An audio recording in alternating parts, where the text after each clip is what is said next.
revolution in data journalism. If you're not on Rumble, go ahead. Laura puts the links out in all the chats. Subscribe to Rumble. Move on over. All right. The hour is late. Move on over to Rumble. All right. But again, yeah, sign up, become part of the community. We're going to go over the nuts and bolts of the survey today. And if you're part of the locals community, you'll get all of that extra content. Distribution, participation in the surveys, help us design the surveys. You'll learn a lot about how surveys are designed and how they are conducted. So again, right there in the button in the top of the menu on Rumble, locals, sign up, peoplespundit.locals.com. All right. We are, like I said, going to get into the nuts and bolts of the survey today. And before I do, I just want to make a comment on other polls because I constantly get a question. Well, what about this other poll? You know, Harvard-Harris has Trump up by 6. You have Trump up by 6. But now look at the Politico Morning Consult poll and look at the Economist YouGov poll. They suck. I don't pay attention to other polls, especially when I'm polling. All right? I just don't. When we get closer to elections, Laura will tell you, I completely tune them out.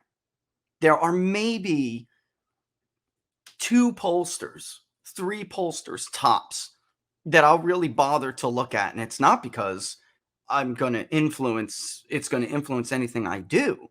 I just want to know, general ballpark where they're at as well, because there are a handful of us who continuously get this right. And there are the rest of them who continue to get it wrong. There is no way to reconcile a Republican +7 on the generic ballot with a new poll that comes out showing Democrats +6. Somebody is wrong and somebody is right. Somebody is doing things wrong and somebody is doing things right. That's why accuracy matters. Okay? Accuracy matters, which you can get that merch in the description below, whether you're watching on Rumble. It's in the description. You're watching on even the rest of them. It's in the description. Represent.com/people's pundit hyphen or whatever this is, right? Accuracy matters because it really does come down to track record. I ignore the rest of those guys because I didn't have a Biden +11 in Michigan. I didn't have a Biden +13 or whatever ridiculous number in Wisconsin. I didn't have a Biden +10 or 11 in Pennsylvania. We and a very few others have repeatedly shown races portrayed in our polling the more accurate, picture in these races. Whereas you have these repeat offenders, and The Economist is among the worst polls out there. YouGov, whether they're giving their data to CBS or giving their data to The Economist, those people then take that data and decide what they're going to do with it. All right? YouGov is basically just collecting it from their panel, which is a consumer panel. It's not even a voter panel. They don't even apply very strict screens. There's no way to verify. You understand? It could be, like I said this in 2016. I'm going to bring it up again.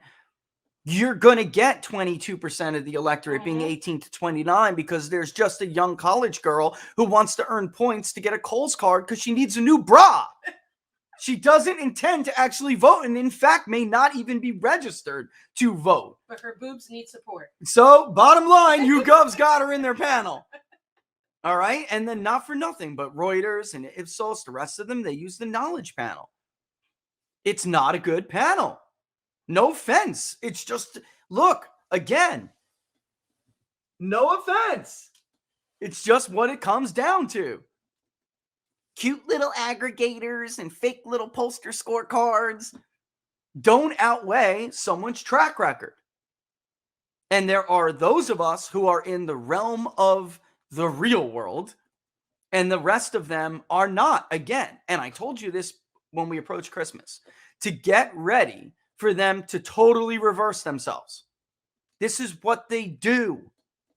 2010, 2014. There is no such thing as a D+6 or more national electorate. And in fact, Gallup, Rasmussen, Pew Research, us at Big Data Poll, we all are finding more Americans are identifying as Republicans, even though their registration is not Republican. So they're living in an alternative universe or reality. One they want. Again, it's one they want. Is it the one that history tells us is going to be real? No. Democrats won the generic popular vote for the House in 2018. What was supposed to be as good of a Democratic cycle as you could get by 8 points. They're going to win a first-term incumbent midterm popular vote margin for the House by 6? It's lunacy. So I don't pay any attention to it because it's garbage. And you aggregators out there who repeatedly don't put the rest of us who are better than you on your little average should be ashamed of yourselves at this point. You can take your ball and go home. They have taken their ball and go home. And while they're at home, they're repeatedly embarrassed. If you want to continue to be embarrassed, knock yourself out. Every election that you get embarrassed, I gain followers. It's great. Man. Doesn't bother me. I'm looking out for you more for Republican candidates. But I poll for corporations. I poll for branding purposes. We conduct market research. Lawyers, right? I mean, do not associate me with the Republican Party, who I am constantly in a day-to-day battle with. Day-to-day. I live and breathe fighting BS. And by the way, it comes from the right as well. Comes from the RNC. It comes from the National Republican Congressional Committee. It comes from state parties all across the country. So please take that R away, because I am not a Republican pollster. And so with that in mind, let's take a look first at the participation by region across the country. So who did we talk to? What region of the country made up the vast majority of the 2040, the 2040 respondents we spoke to, interviews we conducted. And actually, we conducted about 2,400 interviews. But this is what I'm talking about. Or what was it? I could go back and look. Probably closer to 24. But again, people lie. Shocker. No. People lie. YouGov can't catch it. The Economist, how the hell would they know? Do they have access to the Aristotle National Voter File database? Nope. Maybe that's why their election projection model blows. They are routinely the worst model every year. I mean, look, again, this is garbage. Total garbage. But you wouldn't know that if this is who you source your data. I mean, it's just it, bottom line. All right, here we go. And by the way, I would like to say, because I do want to give a shout out, for some of the people we work with. You might have noticed Quinnipiac, who is finding even lower approval ratings than we are for Joe Biden. You might notice that they absolutely changed their methodology, and they almost appeared to mimic the suggestion I gave them when I accused them of fudging their Ohio and Iowa numbers, which I do believe they did. All right. Look who they're working with now. Dinata. Bravo. Who also has a relationship with Aristotle. So if you want to append your data to make sure voters aren't lying to you, that's a great start. If you want to append it to make sure the people that you got on your panel are actually registered voters, that's a very good start.